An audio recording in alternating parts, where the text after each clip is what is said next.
Dear student, एमएवीएन के online class में आज की इस वीडियो में आप अध्ययन करेंगे क्लास 5 हिंदी व्याकरण के अंतर्गत आपका अध्याय है 11 क्रिया।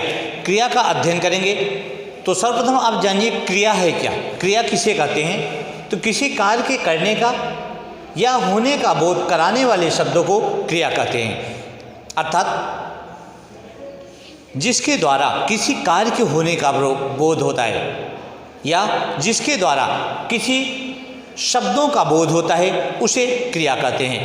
तो आइए व्याकरण के अंतर्गत क्रिया पाठ का अध्ययन प्रारंभ करते हैं। आपका चैप्टर आपको स्क्रीन बोर्ड पर दिखाई पड़ेगा और मैं उसमें क्रिया से संबंधित उदाहरणों का वर्णन करते हुए आपको अध्ययन कराता चलूँगा।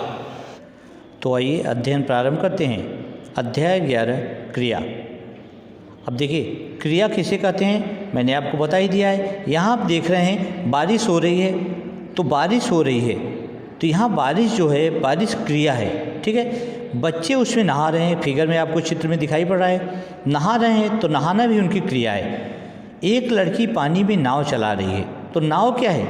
नाव भी उनकी क्या है? क्रिया है। तो नाव चलाना जो है वो क्रिया है। तो इस प्रकार से आप देख रहे हैं कि ये सब सारी क्रियाएं हैं।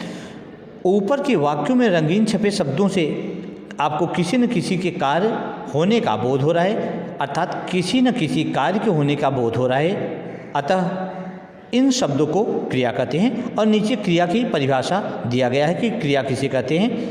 और बात करते हैं धातु की। धातु क्या है?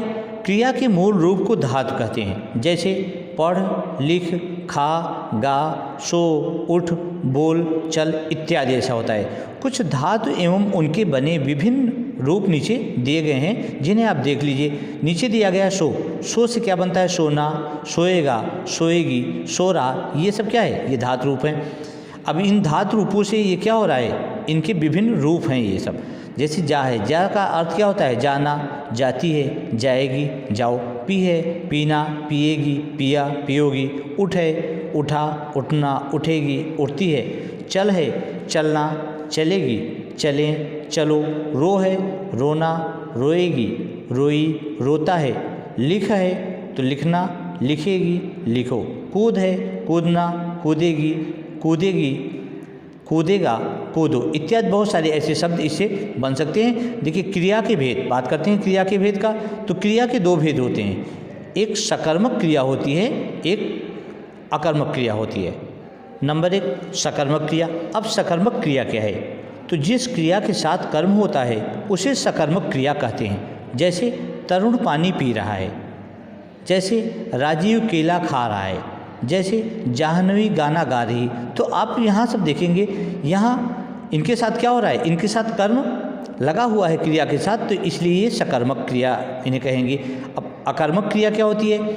जिस क्रिया के साथ कर्म नहीं होता उसे अकर्मक क्रिया कहते हैं। जैसे सूरज उगता है, तो सूरज उगने में क्या है? यहाँ कोई कर्म तो नहीं हो रहा है। राधा नाचती है, यहाँ भी कोई कर्म नहीं हो रहा है। आर्यन नहा रहा है, नहाना भी उसका कोई कर्म नहीं है, तो ये अकर्मक क्रिया है। तो सकर्मक या अकर्मक क्रिया की पहचान कैसे करेंगे इसको भी आप ध्यान रखिए। क्रिया के साथ क्या, किसे या किसको लगाने से जो उत्तर मिलता है उसे कर्म कहते हैं। और कर्म के आधार पर सकर्मक या अकर्मक क्रिया को सरलता से पहचाना जा सकता है। जैसे राधा खाती है, क्या खाती है? आम। आप चित्र में देख रहे हैं राधा क्या खा रही है? आम खा रही है। अतः खाती है सकर्मक क्रिया है, वहाँ आपको ध्यान रखना है। अगर इसका उत्तर कोई नहीं निकलता तो अकर्मक क्रिया हो जाती। ठीक है, वहीं नीचे देखिए वह सोता है। आगे दिया गया है क्या सोता है? क्वेश्चन मार्क लगा है, तो आपका कोई उत्तर नहीं निकल रहा है क्या सोता है, अतः सोता है अकर्मक क्रिया हो गई। तो इस प्रकार से आप सकर्मक और अकर्मक क्रिया को समझ सकते हैं, पहचान सकते हैं। अर्थात आप यह कह सकते हैं कि जहाँ एनर्जी लॉस होती है उसे सकर्मक क्रिया कहते हैं, और जिसमें एनर्जी लॉस नहीं होती है उसमें उसे अकर्मक क्रिया कहते हैं। तो इस तरीके से भी इसमें तर्क दिया जा सकता है। अब बात करते हैं क्रिया के कुछ अन्य भेदों की। तो देखिए उपर्युक्त भेदों के अतिरिक्त भी क्रिया के कुछ अन्य भी भेद होते हैं, कुछ अन्य भी क्रियाएं होती हैं। जैसे नंबर 1 सहायक क्रिया। सहायक क्रिया क्या होती है? मुख्य क्रिया की सहायता करने वाली क्रिया को सहायक क्रिया कहते हैं। जैसे विकास चाय पी रहा है, नव्या गीत गा चुकी है। आप ध्यान देंगे कि ऊपर के वाक्यों में पी तथा गा, विकास चाय पी रहा है तो रहा है तो ठीक है, लेकिन वहाँ पी लगा हुआ है। और नव्या गीत गा चुकी है तो गा यहाँ है, तो पी तथा गा मुख्य क्रियाएं हैं और इनकी सहायता के लिए साथ में रहा है चुकी है लगी है, तो इन्हें सहायक क्रिया कहा जाएगा। और दूसरी क्रिया है संयुक्त क्रिया। जब वाक्य में एक से अधिक क्रियाओं का प्रयोग होता है तो उसे संयुक्त क्रिया कहते हैं। जैसे वह स्कूल चला गया, खिलौना टूट गया। यहाँ अगर आप देखेंगे तो ऊपर के वाक्यों में चला और गया तथा टूट और गया दो क्रियाएं प्रयोग की गई हैं, अतः ये संयुक्त क्रियाएं कही जाएंगी। तीसरा है प्रेरणार्थक क्रिया।